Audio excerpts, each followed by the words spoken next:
आदाब,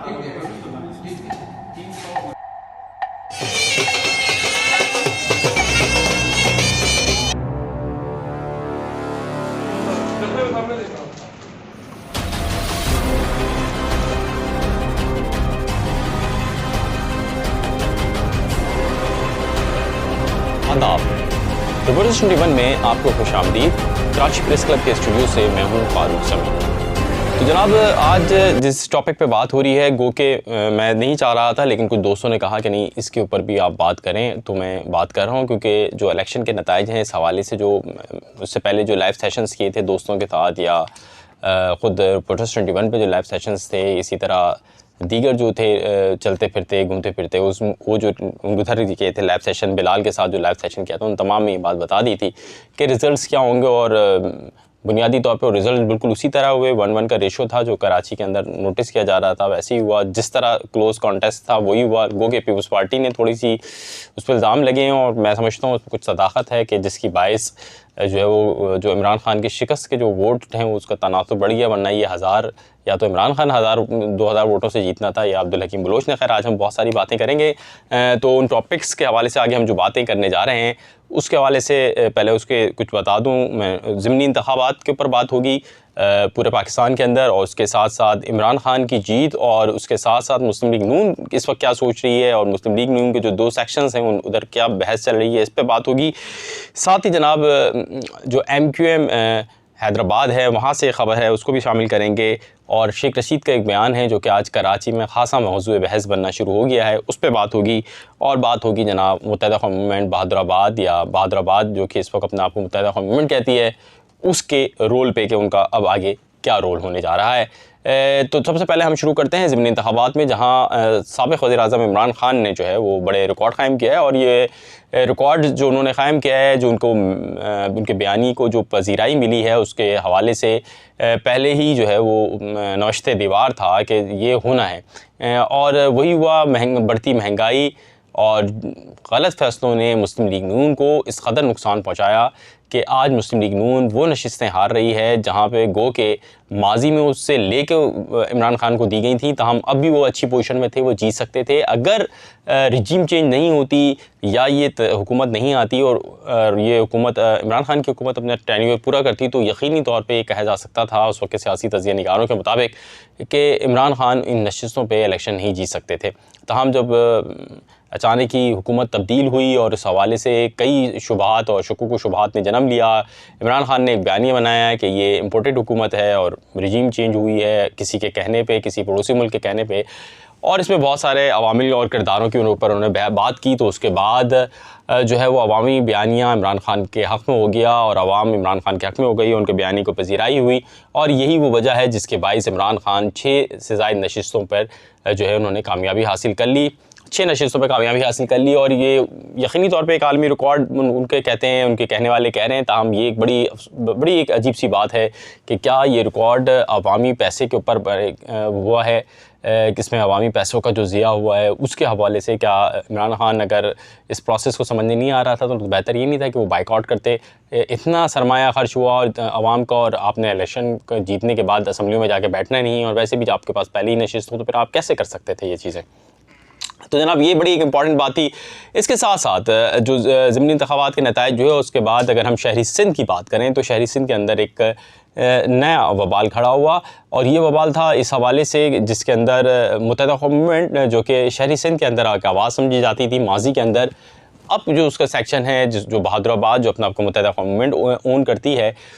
उसने एक दफ़ा फिर जो है वो बदतरीन नाकामी का सामना करा। और कोरंगी और शाह फैसल के जो ये मुख्तलिफ़ इलाक़ों की नशिस्तें थीं, यहाँ से हमेशा मुत्तहिदा क़ौम मूवमेंट जीतती आई थी, ताहम इस दफ़ा उनको एक बदतरीन शिकस्त का सामना करना पड़ा। यानी 245 के बाद ये शिकस्त भी यकीनी तौर पे थी उनके मुक़द्दर में, या उनकी जो उनकी कारकर्दगी रही है इस हवाले से। ताहम इसमें बड़ा किरदार, जो सबसे बड़ा किरदार अदा किया, वो MQM के उस चैप्टर ने किया जो कि ओरिजिनल MQM तस्वुर की जाती है, या MQM लंदन, जिसके बानी अल्ताफ़ हुसैन हैं। और बानी की कॉल पे सिर्फ़ और सिर्फ यही नहीं हुआ, बल्कि बानी की कॉल पर जनाब जो है बैनर्स भी लगे थे गलियों में, पोस्टर्स भी लगे थे। और इलेक्शन से एक दिन कबल ख़वातीन ने मुख्तलिफ़ लांडी और कुरंगी की शाहराहों पे खामोश खड़े होकर बैनर और प्ले कार्ड्स उठाए थे जिसमें बाइकआउट की अपील की गई थी। और कोई कहे ना कहे, मैं क्योंकि इस चीज़ को हम देख रहे थे, सहाफ़ी तो हम सहाफ़ी समझते हैं, बहुत सारे मुझ जैसे सहाफ़ी, कि ये बुनियादी तौर पे जो है वो बाइकआउट का फैक्टर असर किया जिसने मुत्तहिदा गवर्नमेंट को इस नहज पे पहुंचा दिया कि उनको उनके लोग ओन नहीं कर रहे या उनका वोटर उनको ओन नहीं कर रहा है। इस हवाले से ये तस्वीर आपको जो कि साइड में चल रही हैं, ये भी आपको नज़र आ रहा होगा कि ये तस्वीर इस बात की गवाही हैं कि बाइकआउट के फैक्टर के बाद जब बहादुराबाद की शिकस्त हुई है तो मुत्तहिदा गवर्नमेंट लंदन की जानिब से जश्न का सिलसिला भी जारी है। और ये जश्न का सिलसिला सिर्फ लंदन ही में नहीं, या लंदन के किसी बंद कमरों में ये जश्न नहीं हो रहा, बल्कि कराची की शाहराहों पर, कराची की गलियों में चॉकिंग के ज़रिए इस जश्न को मनाया जा रहा है और शुक्रिया अदा किया जा रहा है मुत्तहिदा गवर्नमेंट लंदन की जानिब से। ख़ुद बानी मुत्तहिदा और उनकी जो राब्ता कमेटी है उन्होंने भी इसका शुक्रिया अदा किया है। और जनाब अब एक चीज़ पर आते हैं कि जो फैसलाबाद में मुस्लिम लीग नून को शिकस्त का सामना करना पड़ा है, इस हवाले से तो जनाब फैसलाबाद में जो मुस्लिम लीग नून को शिकस्त का सामना करना पड़ा है उसमें एक बड़ी वजह ये करार दी जा रही है कि मुस्लिम लीग नून के अंदर भी बड़ी रिफ्ट्स आ गई हैं जिसकी बुनियाद पर उनको शिकस्त हुई है। और इस हवाले से गो के आबिद अली ने अपनी शिकस्त को तस्लीम किया है, ताहम अब पार्टी जो है वो ये सोच वहाँ पे जो है वो एक नई हिकमत अमली बना रही है जिसमें जो है वो नवाज शरीफ साहब भी होंगे यकीनी तौर पे और दीगर लोग भी, कि ये शिकस्त के कहीं उनके अपने वोटर्स तो उन्होंने तो ऐसा नहीं किया कि जो अपने लोग थे उनकी आपस की जो रिफ्ट है उसकी वजह से हो, क्योंकि आपको पता है फैसलाबाद में बड़ा इस हवाले से मुस्लिम लीग भी धड़ेबंदी का शिकार है। इसके साथ साथ मरीम नवाज़ का मुल्क से बाहर चले जाना एक ऐसे वक्त में जब ज़मीनी इंतखाबात होने वाले थे, उसको भी इसका मोर्द इल्ज़ाम ठहराया जा रहा है कि इस शिकस्त के वो भी ज़िम्मेदार हैं। अब जनाब आते हैं MQM हैदराबाद की के जो लोगों के लिए जो अच्छी खबर है जनाब, तो MQM हैदराबाद के लोगों के लिए अच्छी खबर यह है कि 14 अगस्त के रोज़ जो उनके कारकुनान ने वहाँ पे एक रैली निकाली थी और वहाँ पे 14 अगस्त को गो के उन्होंने पाकिस्तान जिंदाबाद के नारे लगाए थे, पाक फौज जिंदाबाद के नारे लगाए थे, उसके साथ साथ बानी के हक़ में भी नारे लगाए थे, जिसके बाद उनको गिरफ़्तार किया गया था, मुकदमा कायम हुए थे। उसमें खासी कम उम्र नौजवान की थी, मतलब 13, 14, 15, 16, 17 इस तरह के लोग थे और उनको पकड़ के ले गए थे। उसके बाद जेल हुई थी, तमाम चीज़ें हुई थी। अब आज उन तमाम का मुकदमा ख़त्म कर दिया गया, मुकदमा खारिज कर दिया गया, क्वाश कर दिया गया और यूँ एक ये मुत्तहिदा गवर्नमेंट लंदन के लिए ज़मीनी इंतखाबात के बाद एक दूसरी अच्छी खबर उनको मिल रही है। आज एक बड़ा अहम बयान दिया है जनाब